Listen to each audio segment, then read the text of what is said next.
First Nations in Contemporary Ecopoetics.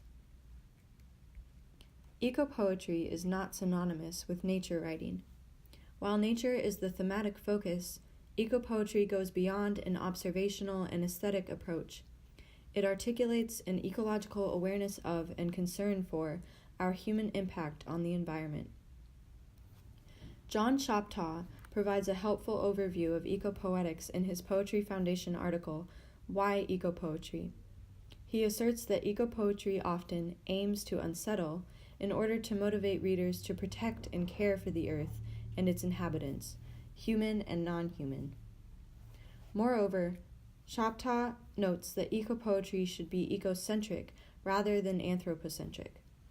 In other words, although humans are often explicitly or implicitly incorporated into ecopoetry, nature must still be the main focus rather than humans. The genre of ecopoetics can take many forms. The only rule of ecopoetry is that it must possess an ecological consciousness, an appreciation of nature, recognition of the harm we have caused her, and a call for change. Furthermore, authorship of ecopoetics is universal. Ecopoetry, like all poetry, can be written by anyone in any geographic area. Although ecopoetry is universal and open-ended, it did not emerge as a dominant genre until the latter part of the 20th century. However, First Nations peoples have been engaged with ecopoetics long before then. Despite differing traditions and beliefs among groups, First Nations peoples maintain a spiritual connection to the land and practice stewardship rather than ownership of the earth. The unfortunate truth is that First Nations literature has only recently received attention and publication. This is largely due to the oppression of First Nations peoples and an erasure of their language and traditions by white culture. However, lack of publication is also due, in part, to First Nations traditions of oral literature. Since time immemorial, First Nations peoples have passed down stories. This culture of storytelling often incorporates reverence for and a deep understanding of the land and human interdependence with the natural world. In modern society, with such lack of respect for the environment, it is becoming increasingly important for First Nations writers to share their work. Scholar and ecopoet Craig Santos Perez notes that First Nations ecopoetics show how Native writers employ ecological images, metaphors, and symbols to critique colonial and Western views of nature as an empty, separate object that exists to be exploited for profit. First Nations ecopoetics emphasize Earth's sacredness and insists that land and literary representations of land are sites of healing, belonging, resistance, and mutual care. First Nations ecopoets encourage humans to let go of the desire to control nature for selfish gain, and to instead find balance and prosperity by connecting with the natural world we are a part of. Joy Harjo, a member of the Muskogee Creek Nation, writes poetry that participates in the genre of ecopoetics. Her poems embody First Nations spiritual engagement with the natural world. In his article, Finding the Way Back, Place and Space in the Ecological Poetry of Joy Harjo, J. Scott Bryson notes that Harjo's placemaking occurs as a result of going back, of creating a poetry based on what she calls a land-based language that contains a certain knowing of the landscape as something alive with personality, breathing, alive with names, alive with events. An example of one of Harjo's landscape poems is Spirit Walking in the Tundra, published in 2015. Spirit Walking in the Tundra. All the way to Nome, I trace the shadow of the plane as it walks, over turquoise lakes made by late spring breakup of the Bering Sea.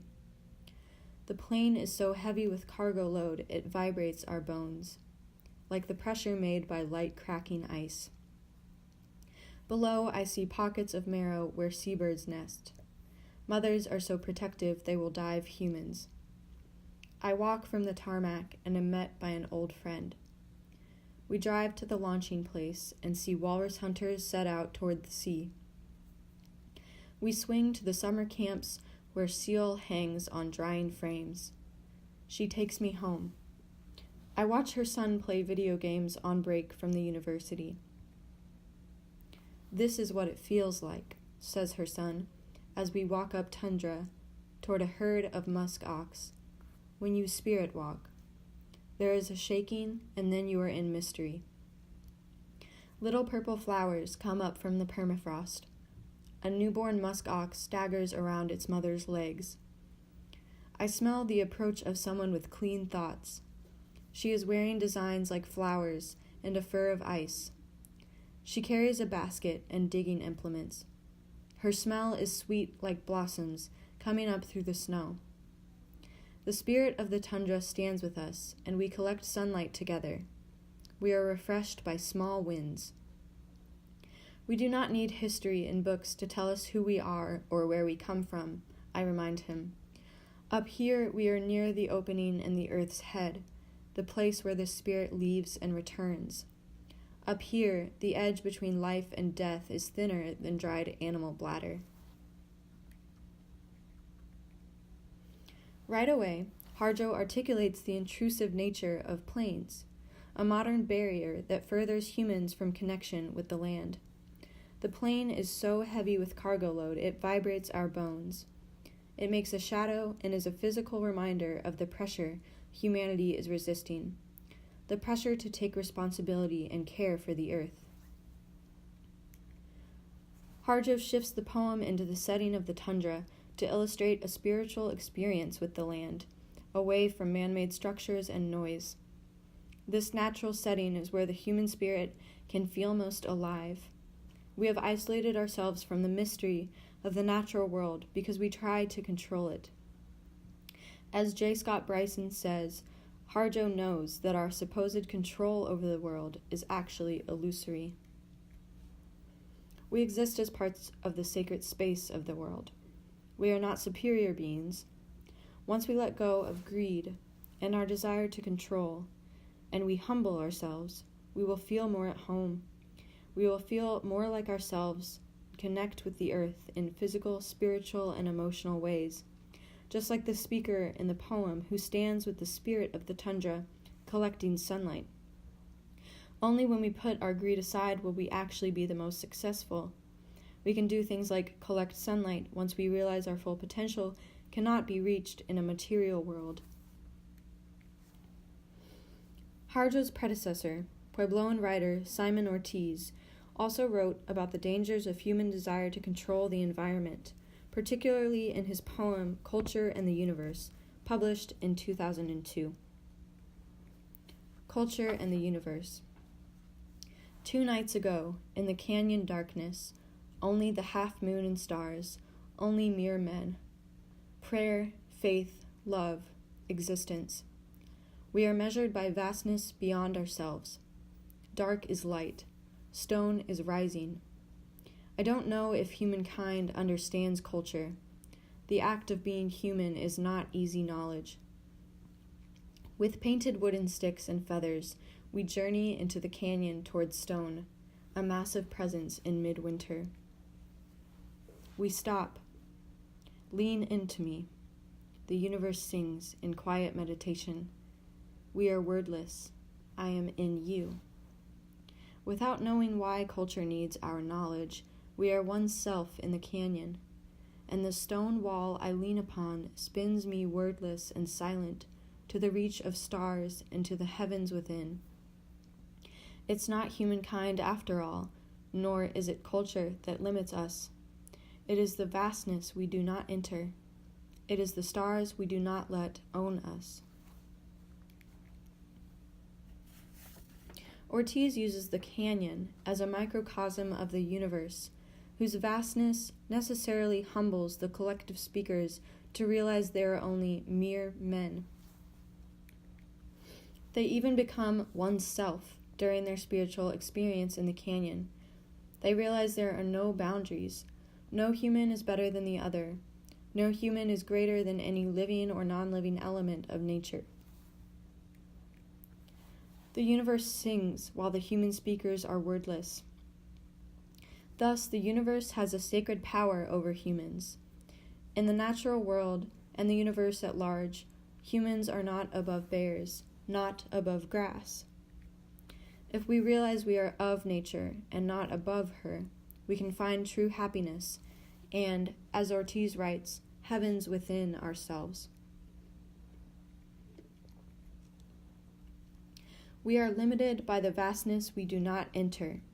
We have so far removed ourselves from nature that we have a toxic fear of her, a fear of what we have made to be unknown. We need to let go of control and let the stars own us. Let nature run its course, with us included in the journey. In Greg Graeber's article, Something Wicked This Way Comes, Warnings by Simon Ortiz and Martin Cruz Smith, Graeber states that the emphasis on amassing wealth at the expense of human suffering and damage to the land by the controlling culture of the United States is rapidly degrading the American environment to the point where everyone can see that something is wrong. The toxicity of the controlling culture of the U.S. is what Ortiz's poetry resists. If we let go of control as individuals and as a species, we can reach the depths of prayer, faith, love, and existence. Ortiz believes a major part of the solution to the destruction of land is the United States coming to truly know and accept its indigenous reality.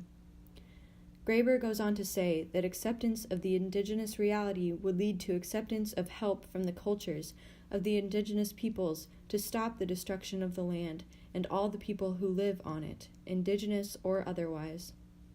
An indigenous reality largely refers to an ecological consciousness of our responsibility to the land, and a desire to continually develop our ecological consciousness and connection with the natural world. Another First Nations writer, Layli Longsoldier, a citizen of the Oglala Lakota Nation, recently released a book of poems titled Whereas. The title comes from the Congressional Resolution of Apology to Native Americans signed by President Barack Obama in 2009, which contains many statements beginning with the word whereas. Here is a section from Longsoldier's poem, Whereas. Whereas Native peoples are people with a deep and abiding in thee, and for millennia, Native peoples have maintained a powerful connection to this land, as evidences by their and legends. Whereas the federal government condemned thee and of Native peoples and endeavored to assimilate them by such policies as the redistribution of land under the Act of February 8, 1887, commonly known as the General Allotment Act, and the forcible removal of Native from there to faraway boarding schools where their native and were degraded and forbidden. Longsoldier uses the language directly from the apology document and transforms it into poems, intertwining found poetry with erasure poetry. The technique of omitting words exposes the cruelty of the English language as a weapon of control over Native peoples and demonstrates the erasure of their language, culture, and land. Although this piece is not as explicitly about land as Ortiz and Harjo's poems, it is still making a profound statement about loss of connection to land.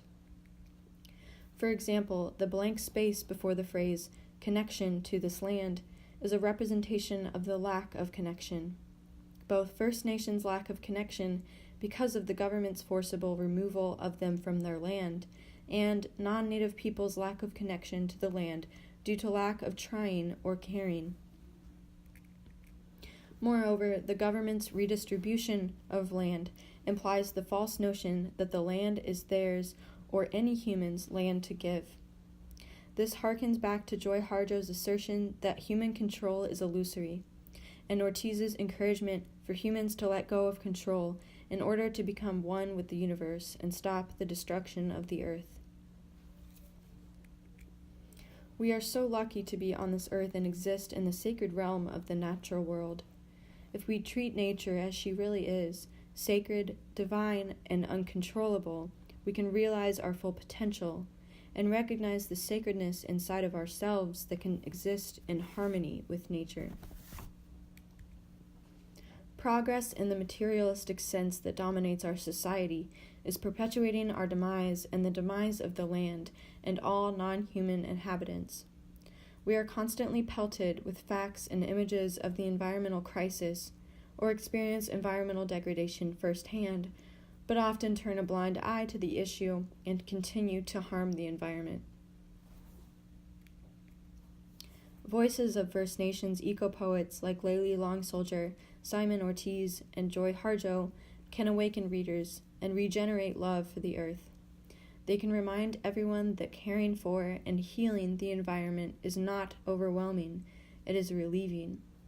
First Nations reverence and stewardship of the land should be universal practice. We can all practice letting go of control and help nature find healing by developing an ecological consciousness and respecting all things on earth. First Nations eco-poets embody this Yokut's prayer. My words are tied in one, with the great mountains, with the great rocks, with the great trees, in one with my body and my heart. First Nations eco-poets also embody love for the land, love and respect for the astounding interdependence between all things.